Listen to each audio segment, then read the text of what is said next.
presentar un poco la evolución de la tipificación del feminicidio y particularmente la problemática de su aplicación para las mujeres o en casos de feminicidios o transfeminicidios, feminicidios contra mujeres trans o transfeminicidios, ¿no? Bien, lo primero que tenemos que tomar en cuenta al abordar este tema, y es una forma donde yo siempre trato de abordar el estudio del feminicidio, es su génesis, porque creo que gran parte de la complicación en su aplicación yace en no entender la naturaleza de este crimen entender cómo nace, ¿no? Y en esa medida, el feminicidio nace bajo la categoría de femicide en los Estados Unidos y particularmente se populariza con autoras que se adscriben a la corriente del feminismo radical, ¿no? Pero eh, hay, hay pronunciamientos, hay empleos previos del término, ¿no? Por ejemplo, la autora más importante sobre el tema, sin lugar a dudas, es Diane Russell. Y Diane Russell indica que en 1801, en 1827, hay dos publicaciones que hacían referencia sobre este término, pero que en ese lugar, en ese momento, lo hacían únicamente para referirse al asesinato de una mujer. Es decir, como un homicidio que tiene como particularidad el que la víctima es una mujer. Es recién en 1976 donde la propia Russell utiliza este término que ya lo había ella escuchado, ella admite haberlo escuchado en otras autoras, pero ella lo emplea en 1976 en el contexto del Tribunal Internacional de los Crímenes contra las Mujeres. Este tribunal, que no es un tribunal de justicia, es un espacio creado por activistas feministas con el objetivo de construir categorías que permitan nombrar realidades criminológicas que no tenían un nombre y que eran invisibilizadas en la estructura patriarcal. Y en ese momento Russell utiliza este concepto todavía sin darle una definición. Lo emplea únicamente en el contexto y en el escenario de una de sus ponencias, ¿no? Es ya 15 años luego aproximadamente en donde Russell plantearía una conceptualización de este término. También es importante indicar que en este primer momento de génesis de la categoría no era plenamente admitida, o mejor dicho, no era la única que estaba en concurso por buscar una fórmula para llamar a aquellos asesinatos de mujeres que, más allá de ser únicamente o tener la característica de tener como víctimas únicamente a las mujeres, eran cometidos con una característica particular, ¿no? Como respuesta y como además causa de la estructura patriarcal. Y es otra autora del feminismo radical, o sea, Diane Russell apuesta por el feminicidio o por el femicide, pero Andrea Dworkin apostaba por otro término. Por ejemplo, en 1976 ella, en un libro que publica en esa fecha, habla del genocide y lo entiende como un conjunto de afectaciones a los derechos de las mujeres, como la mutilación, la violación sexual, los asesinatos sistémicos, que afectan no a la mujer como un individuo, sino a las mujeres como clase sexual. Ya vemos entonces que en ese momento, esta categoría, ya sea en su variante del genocide o del femicide, nace como una forma no de hablar de la muerte de una mujer como individuo, como pasaba en el comienzo en las publicaciones de 1801 y 27, sino para nombrar un tipo de crímenes que afectaban a todas las mujeres y que se asociaba además a un sistema particular, a un sistema social particular, a un sistema con relaciones de poder particulares, que era el sistema que también otras autoras eh, como Millet acuñaron dentro del feminismo radical, que es el patriarcado, ¿no? Eso es muy importante, ¿no? Para luego llegar al punto final, que es el punto de cómo, si se aplica o no se puede aplicar esta categoría cuando hablamos de transfeminicidios, ¿no? Como les decía, es en el 92 donde recién se conceptualiza este término, ¿no? Y esto a partir de una publicación producida en este mismo año, que es editada por Russell y Redford, que se llama Femicide, The Politics of Woman Killing. En esta publicación hay varios artículos de sendas autoras, pero destacan sobre todo los artículos de Russell, Redford y Jane Caputi. Estas tres autoras plantean una forma de entender el femicide. con algunas distinciones, pero podríamos encontrar categorías comunes, elementos comunes que persisten hasta el momento de hoy, ¿no? La primera de ellas es nuevamente tomar en cuenta que esta categoría nace con un fin político. Recordemos que estamos en un momento prejurídico de la evolución de la categoría. Aquí nace con una estrategia política para nombrar una realidad que no tenía nombre y que además, por no tener nombre, estaba asociada a un contexto de impunidad. En segundo lugar, nace esta categoría no es solo una manifestación de un conjunto de violencia más amplio, que Russell llama un continuum de violencia, o Caputi, si no me equivoco, lo llama una forma de terrorismo sexual, ¿no? Y en esta medida, para estas autoras, el feminicidio forma parte de un grupo de actos violentos donde también se puede ubicar la violación sexual, la explotación sexual, la violencia intrafamiliar, el acoso sexual, la mutilación genital, las esterilizaciones forzadas, entre otros actos violentos. Pero ¿qué comparten? ¿Cuál es el factor común dentro de todas estas manifestaciones de violencia? Para estas autoras es la preservación del status quo de género o del patriarcado. ¿Qué quiere decir esto? Que si bien un factor que causa, que provoca estas formas de violencia es el sistema social patriarcal, además, no solo es un factor que las causa, sino que también estos actos provocan la preservación, mantienen vigente un status quo de género por el cual se producen relaciones de poder que llevan como consecuencia que las mujeres, como clase sexual, ocupen un rol subordinado en la sociedad, ¿no? ¿Y cómo se produce esta reafirmación del patriarcado? Redford, en su artículo contenido en este libro, indica que en relación a que este tipo de violencia tiene un componente comunicativo, en tanto que comunica a las mujeres la línea que no pueden traspasar bajo el costo de ser violentadas, ¿no? Y finalmente, una quinta categoría importante ya señalada antes, es que este concepto responde no a una afectación individual, sino que además viene acompañada de una afectación al colectivo. Por eso es que Redford, en la línea misma de lo que ya señalaba Andrea Dworkin cuando hablaba del genocide, destaca que la violencia de sexo, como lo llamaba en aquel momento, era una medida de control de las mujeres como clase sexual, no como un individuo únicamente, sino como clase sexual. Voy a pasar esto rápido. Luego pasamos a la segunda etapa, ¿no? En donde el concepto es llevado a Latinoamérica, y aquí destaca el papel de la política y activista feminista y antropóloga Marcelle Lagarde. Ella introduce el concepto a Latinoamérica, lo traduce como feminicidio y no como femicidio, y en vez de hablar de violencia de sexo o sexual, lo traduce o lo introduce dentro del contexto de la violencia de género. Luego otras autoras como Segato y Monarrés desarrollan más el concepto. Particularmente importante es que Segato, en la línea de Redford, destaca que estamos hablando de un crimen expresivo, un crimen que no persigue un fin instrumental, sino que comunica la vigencia de determinadas normas culturales.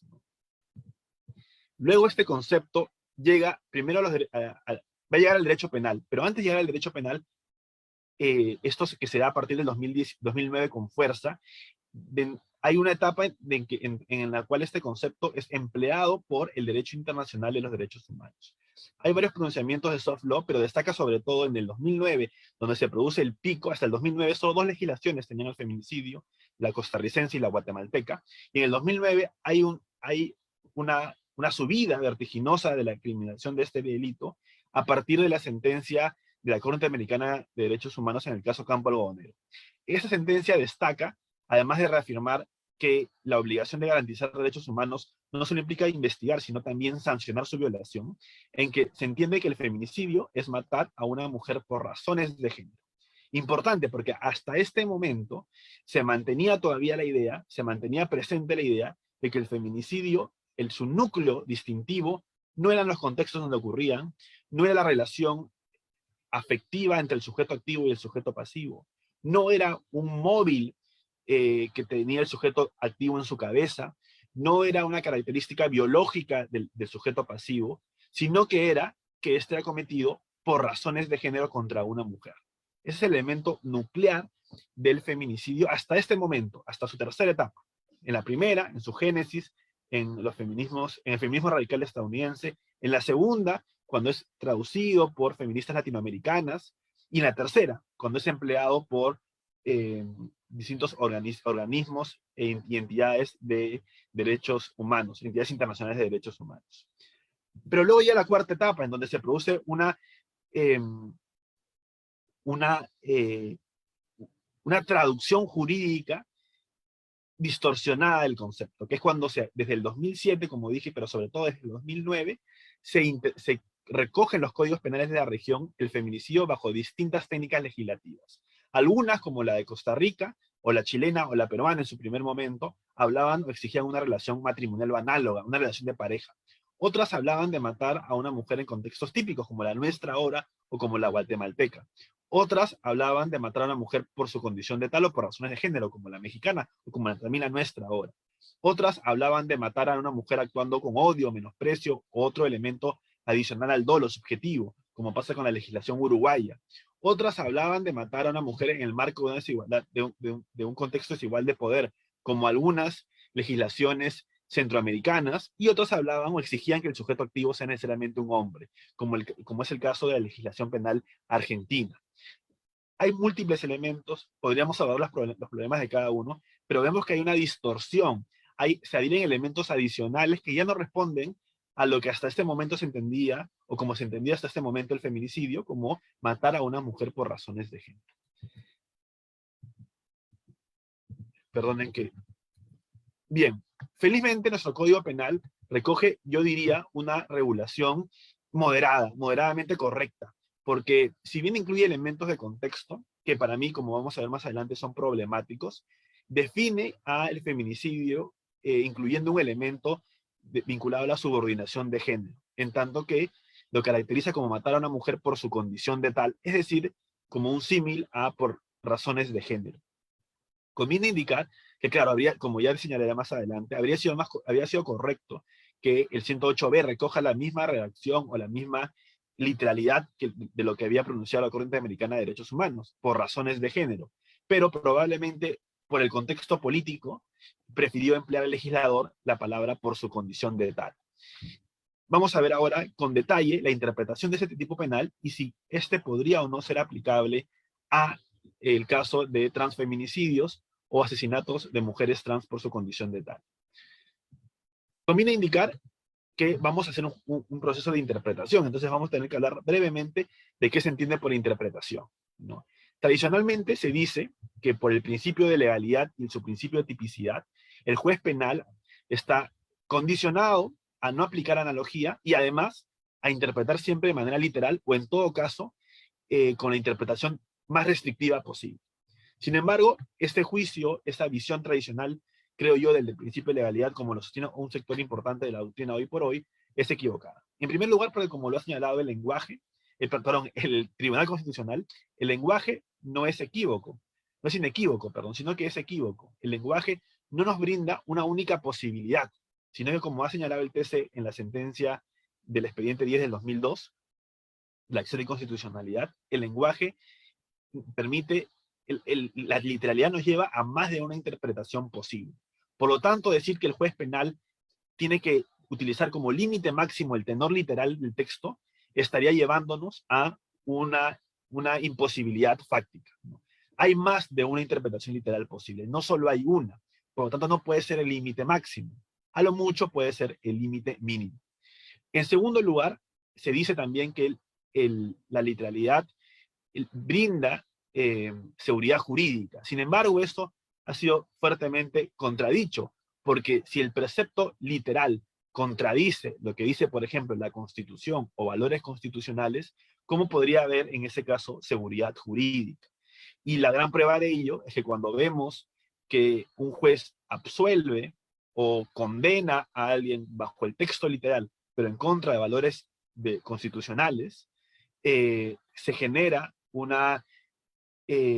reacción social, probablemente por una expectativa de seguridad incumplida. Parece ser entonces que la seguridad jurídica no va de la línea, en la línea de lo literal, sino en la línea de una interpretación racional acorde con los valores constitucionales. En esa medida, lo literal, como dice el profesor Montoya, es el límite mínimo, da el primer nivel de previsibilidad, la previsibilidad semántica, pero además tiene que superar un segundo nivel de previsibilidad. Dentro de las interpretaciones posibles tenemos que emplear una que sea acorde con la metodología de la dogmática penal y una que además permita una interpretación teleológica, permita un nivel de previsibilidad axiológico, es decir, permita la mejor protección de los bienes jurídicos involucrados en respeto a los principios constitucionales del derecho penal. Entonces, lo que tenemos que hacer ahora es intentar una interpretación que respete la previsibilidad semántica, metodológica y axiológica en el caso del feminicidio. Los bienes jurídicos tradicionalmente se decía que era la vida, pero, y eso lo afirmó el Acuerdo Plenario 1 del 2016. Sin embargo, hay fundamentos, especialmente cuando la Corte Suprema reconoce que el feminicidio es una forma de discriminación contra la mujer, para afirmar, como lo hace hoy día la jurisprudencia del TC y de la misma Corte Suprema, que el feminicidio es un delito pluriofensivo, que afecta tanto a la vida como a la igualdad material.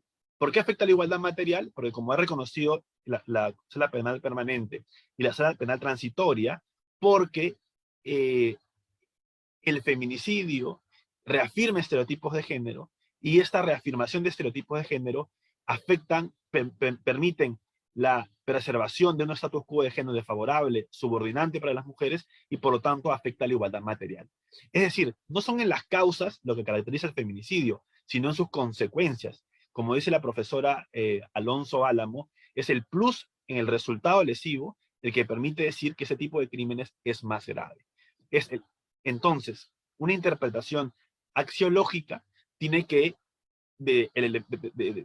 por ejemplo, el elemento por su condición de tal o el elemento mujer, tiene que ir orientado a una mejor protección de ambos bienes jurídicos, la vida y la igualdad material. El elemento por su condición de tal se entendía durante mucho tiempo como un elemento subjetivo, pero hoy por hoy hay más claridad en que se entiende que tener como un elemento objetivo referido a este contexto de incumplimiento de estereotipos de género.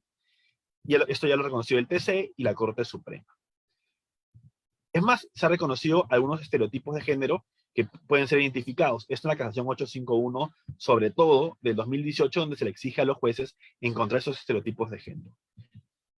Los elementos de contexto, que son la violencia familiar, la coacción, el acoso sexual, y los tres primeros también referidos a una relación de abuso de poder, son elementos que nos permiten únicamente explicitar, contextos donde frecuentemente se vulneran o se incumplen estereotipos de género, pero no son una lista cerrada.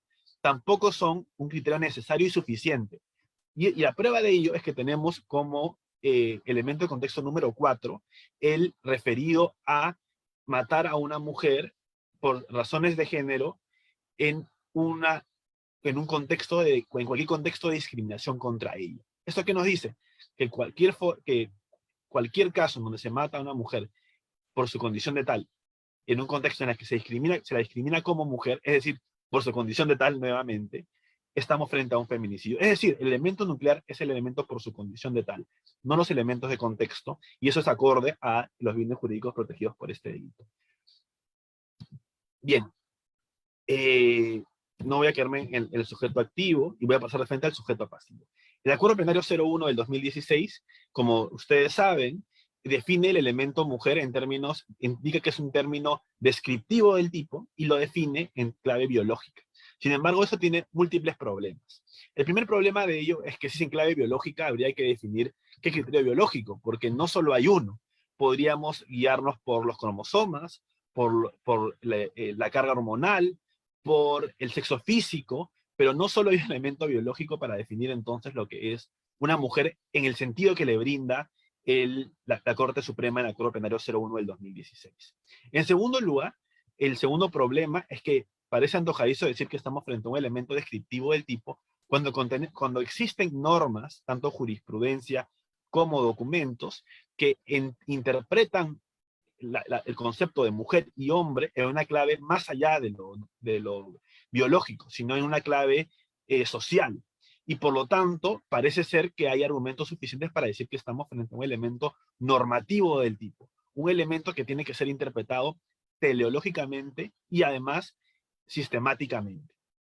Entonces, desde lo teleológico, la clave para cumplir con la previsibilidad axiológica es saber si esta interpretación restrictiva, basada en la biología, es una interpretación que protege mejor a los bienes jurídicos, protege mejor la igualdad material y la vida. Y parece claro que no es así. Parece claro que ese tipo de interpretación no protege mejor estos bienes jurídicos, porque como lo evidencia la información criminológica, las mujeres trans pueden ser frecuentemente asesinadas por incumplir estereotipos de género. Hace poco hablábamos o escuchábamos a una ponencia vinculada al trabajo sexual, y hay evidencia en otros países de cómo las mujeres trans dedicadas al trabajo sexual son con mayor probabilidad expuestas a la violencia. Y ello por justamente incumplir el estereotipos de género. Eh, por exigirle una forma de desarrollar su sexualidad conforme al placer masculino y no conforme a su libertad. En ese sentido, como lo dice la profesora Pérez Manzano, es claro que las mujeres trans están más expuestas probablemente, o en algunos contextos más expuestas, a ser asesinadas por incumplir estereotipos de género. Entonces, desde una interpretación teleológica, desde un nivel de previsibilidad axiológico, la interpretación planteada por el Acuerdo Plenario 01 del 2016 no resiste. Ahora, podríamos plantear, y esto respeta un nivel de previsibilidad metodológico, es decir, hay algunas interpretaciones, hay algunos pronunciamientos que nos permitirían extender lo interpretado por el Acuerdo Plenario 01 del 2016. En primer lugar, hay que tomar en cuenta que ya la misma jurisprudencia de la Corte Suprema ha extendido la interpretación del Acuerdo Plenario 01 del 2016. Hemos visto cómo en lo referido al bien jurídico y al elemento por su condición de tal.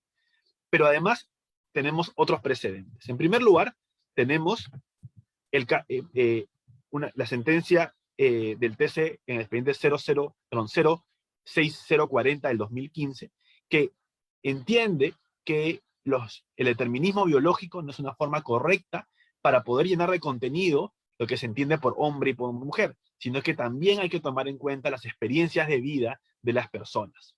Nuevamente, esto nos lleva a reafirmar que el término mujer y hombre es un elemento normativo del tipo. Pero luego también tenemos que la misma Corte Suprema ha reconocido en sentencias, una posterior y una previa, que los transfeminicidios son formas de feminicidios. Esto se da en el recurso de nulidad 325 del 2018 y en el recurso de nulidad 125 del 2016. Eso acompaña entonces a la previsibilidad axiológica con una previsibilidad metodológica.